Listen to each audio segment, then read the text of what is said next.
What's going on, guys? Welcome back to another exciting video from TA Gaming. My name, of course, is Wally, and today I just thought I'd try something new.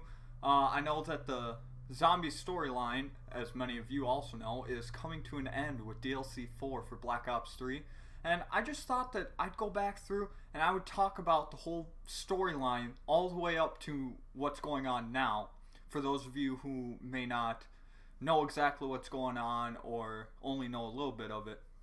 So, we're going to go all the way back from World at War to the very beginning, and I'm going to try and bring you guys up to speed with these next couple videos that I'm going to bring out. So, why don't we just begin right now? So, back in 1939, World War II was just about to start. Hitler was coming to power, Germany was in hell and all that. So, during all this, there's a group called Group 935. They were created by Dr. Maxis, and their goal was just to create a better world for humankind, They just wanted to make things a lot better for people to live, make their lives easier and everything. That was their main focus. And they were going to use a newly found element called Element 115 that was very newly discovered over in Russia. Actually, a meteor came down with Element 115. It's a very unstable element and all that.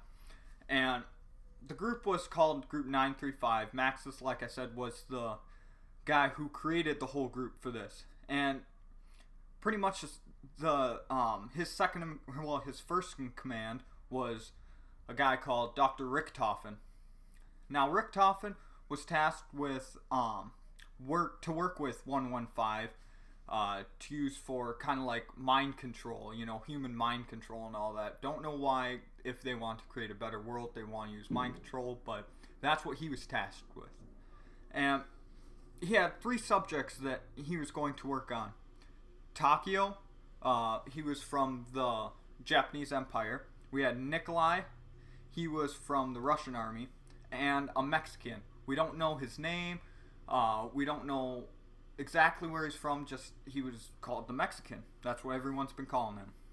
While Richtofen was working to,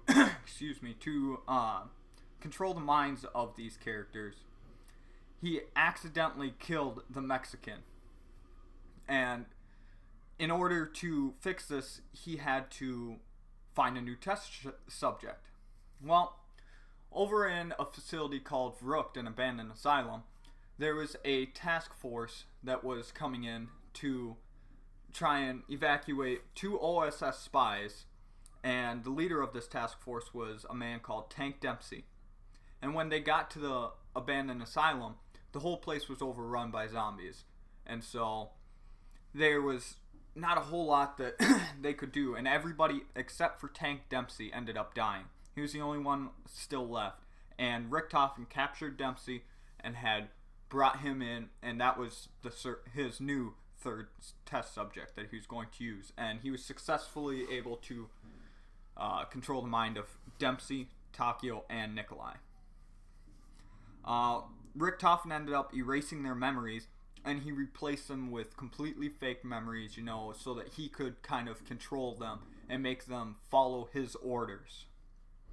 Richtofen was secretly, though, behind Maxis's back, testing a teleporter machine that he had been working on with his assistant, Dr. Schuster.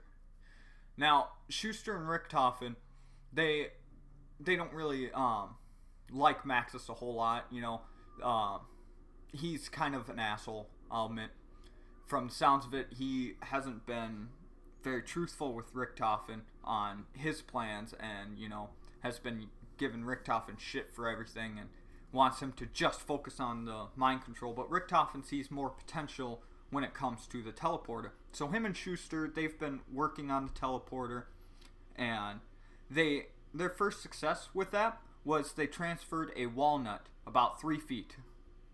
And Richtofen and Schuster, they were so excited. They were so happy because that was the first time anybody's ever teleported anything. And so Richtofen went to Maxis to tell him about their success, and that pissed off Maxis, because Maxis was also trying to work on a teleporter and was getting frustrated because he couldn't figure it out.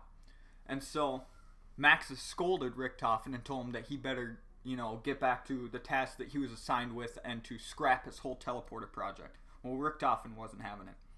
So what he ended up doing was he kept doing it in secret with Schuster while Maxis was off doing whatever. Then the Nazis came in and they offered to fund Group 935 because Group 935, they didn't have the money that they needed. And so in exchange for the Nazis funding them, Group 935 had to build them weapons to help them with the war. And so Maxis agreed to this, and Richtofen was not happy with this at all. That pissed him off. He didn't want anything to do with the war. He wanted to focus on making the world a better place. But Maxis didn't see it like that. So Richtofen continued his work on the teleporter and eventually got it to where he decided to teleport himself. So when he went to teleport himself, he went through and then he didn't end up going to their teleporting pad. He didn't land there. Instead, he landed in a cavern with a strange pyramid-like object inside of it. And Richtofen went up, he knocked on it, and he said that it seemed hollow, but then it ended up shocking him. And then he started hearing voices in his head, and he noticed that there were strange writings on the cavern wall. And then, out of nowhere, he just teleports into this jungle, and then that's where that radio will cut out. Then Schuster, his assistant, after about 2 weeks of Dr. Richtofen being missing, decided that he was going to scrap the whole teleporter project so that he didn't, get in any trouble with Maxis and lose his job. Well, just before he's able to do that, Richtofen bursts through the door, and Schuster is just blown away that he's still alive, and he wanted to know what happened, and Richtofen seemed off to Schuster, but Richtofen goes and tells him, "We have work to do."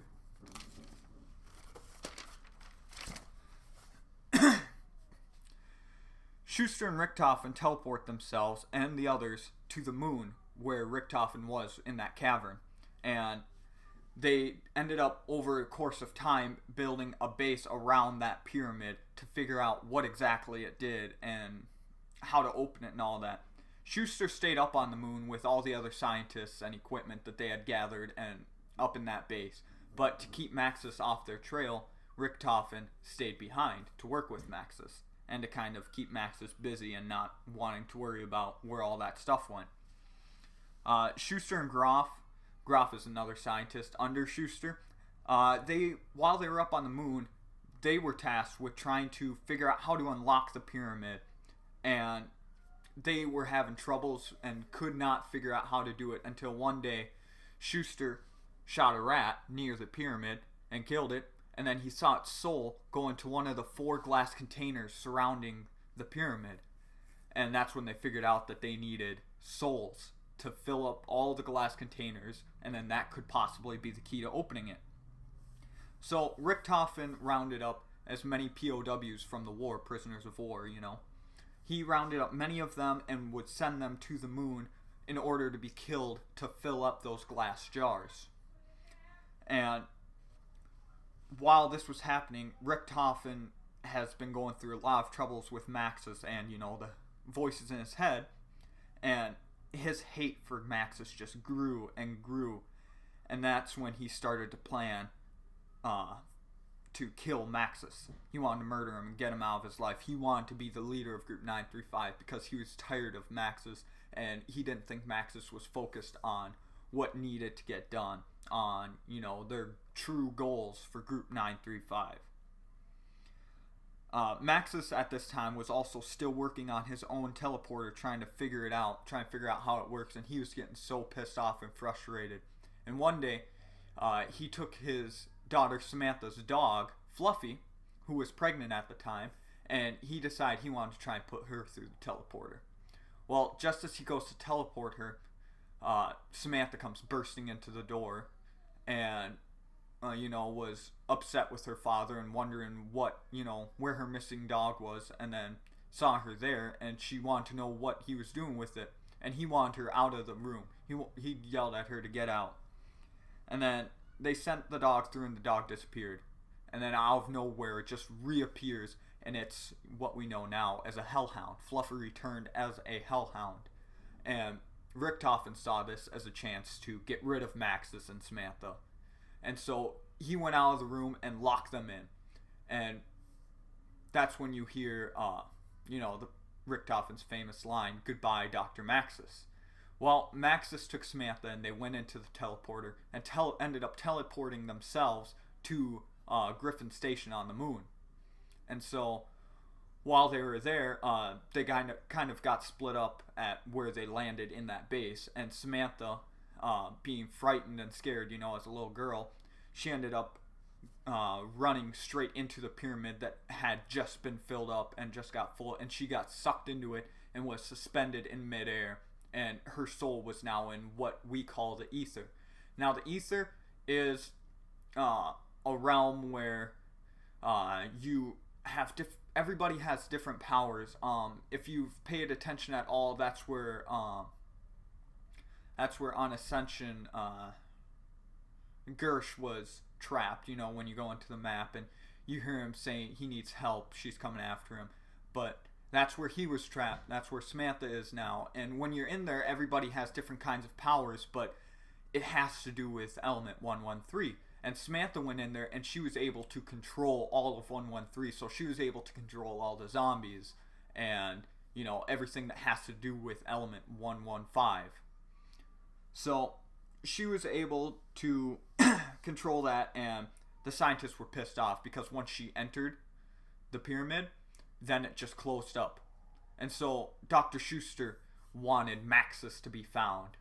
And so they went searching for Dr. Maxis around the base, finally found him, and ended up telling him that, hey, you need to go over here and calm your daughter down, see if you can get her out of there.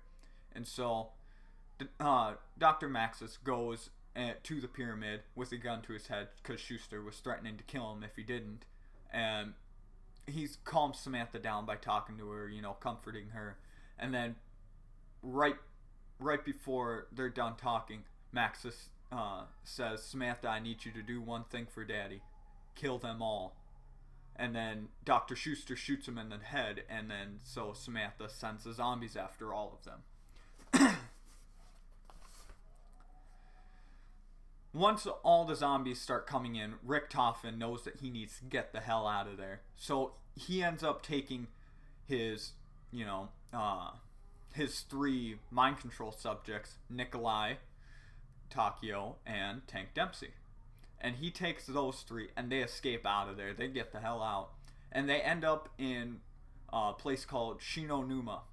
And Shinonuma is a Japanese place where it's got 115, and Samantha had known where they went, so she had sent zombies after them to, kill Dr. Richtofen, because her daddy wanted her to kill them all. So she sends the zombies after him, and Richtofen, he got in his head that he wanted to be able to control the zombies. He wanted to take Samantha's place. And so he starts hatching this plan of how he can get back to the moon base and to get inside of there, to get the pieces that he needs. So once Shinonuma gets overrun, then they get the hell out of there. They get out of Shinonuma, the 4 of them, and they end up at Deriz. And while at Deriz, Richtofen needs to go there to get some research papers to figure out how exactly he needs to, what all the tools he needs to be able to reopen that pyramid so that he may take Samantha's place eventually. And so he gets the research papers, and they want to leave there, so he wanted to teleport, to the next place that they needed to go. But the thing is, one of the other characters, they had a Wonderwolf DG, and they shot it while in the teleporter. And what this does is it doesn't just teleport them through space, it teleports them through space and time. So they time traveled. They ended up time traveling to what we know as Kino der Toten, to that map in Black Ops 1. And I think that's where I'm going to cut out. I just wanted to do just a brief overview for the World at War backstory, so you guys can get a good feel for that. My next video is going to be all about going through Black Ops 1. I know I didn't go super into detail, but I didn't want this to be like a half-hour long video. If you want to get super into detail, listen to all the recordings. You know, there's plenty of more videos out there. I encourage you to go watch them and get as much information as you can on this. If you have any questions for me about the storyline, you can just leave them down in the comment section below. I'll be sure to be looking down there to answer any questions that any of you have, anything you're confused on, or anything at all. Just ask, and I will do my best to answer it. Thank you guys so much for watching this. I think I'm going to enjoy doing these videos. I enjoyed doing this first one here, so I'm going to keep doing it. I'll get you guys all caught up to speed, and then we can move on to start talking about different theories of what's going to happen, and then go on to, you know, what we think will happen in the next zombie storyline. So thank you guys once again for watching. Hit that subscribe button if you're new. Like this video if you really enjoyed it. And you have a great day. Bye.